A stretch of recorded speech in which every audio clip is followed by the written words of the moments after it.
సింహాలను సైతం వణికించే ఈ చిన్న జంతువు గురించి మీకు తెలుసా? కింగ్ కోబ్రాను కూడా ముక్కలు ముక్కలుగా కొరికి తినేసే హనీ బ్యాడ్జర్ గురించి 10 మైండ్ బ్లోయింగ్ ఫ్యాక్ట్స్ ఈ రోజు తెలుసుకుందాం. 1. హనీ బ్యాడ్జర్ చూడటానికి చిన్న కుక్క సైజులో ఉంటుంది, కానీ ఇది అడవిలో అత్యంత ధైర్యవంతమైన జంతువు. 2. దీనికి ప్రపంచంలోనే అత్యంత భయం లేని జంతువు అని Guinness book of world records లో స్థానం కూడా ఉంది. 3.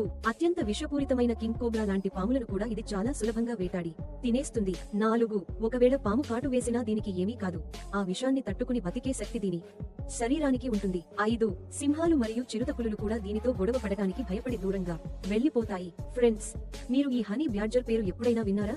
వింటే కామెంట్ రూపంలో ఎస్ అని తెలియజేయండి. 6. హనీ బ్యాడ్జర్ చర్మం చాలా మందంగా ఉంటుంది.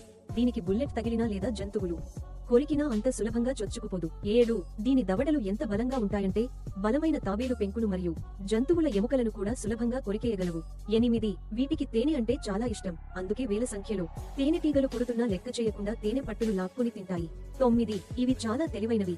జూలో బంధించినప్పుడు ఏవో వస్తువుల సహాయంతో గోడలు దూకి పారిపోవడంలో వీటికి ఎవరూ సాటిలేరు. 10. ఇవి ప్రమాదంలో ఉన్నప్పుడు తమ శరీరం నుండి భయంకరమైన వాసన వదులుతాయి, దీనివల్ల శత్రువులు ప్రాణాలు గుప్పెట్లో పెట్టుకుని పారిపోతారు. ఫ్రెండ్స్, సింహం మరియు హనీ బ్యాడ్జర్ ఈ రెండింటిలో ఏది ఎక్కువ ధైర్యమైన జంతువు అని మీరు అనుకుంటున్నారో కింద కామెంట్ చేయండి. ఈ వీడియోను మీ ఫ్రెండ్స్ మరియు ఫ్యామిలీతో షేర్ చేయండి. ఇంకా తెలుగు ఫ్యాక్ట్స్ పాయింట్ ఛానల్ ను సబ్స్క్రైబ్ చేయకపోతే ఇలాంటి మరిన్ని ఆసక్తికరమైన ఫ్యాక్ట్స్ కోసం ఇప్పుడే సబ్స్క్రైబ్ చేయండి. బ్యాడ్జర్ నిప్పు